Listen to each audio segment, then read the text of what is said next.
Rồi vậy này.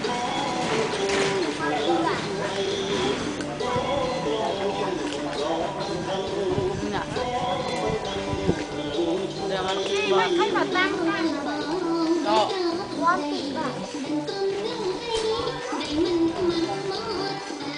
Hà ngon. Cái này. Chọc rồi.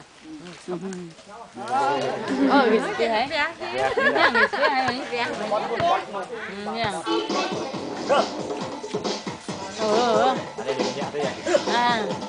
Cái chọc chả chọc rong rồi. Rong này mà chật nít này.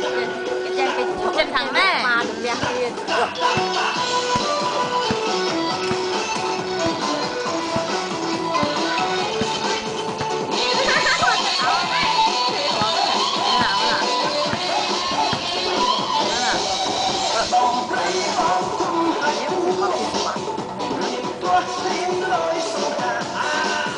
Thôi cậu ấy dùng video mà không nào.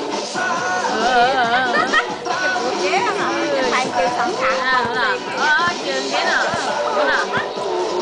Đúng nào. Đúng nào. Nhẹ vào ghế. Đấy cái nhẹ ta lên.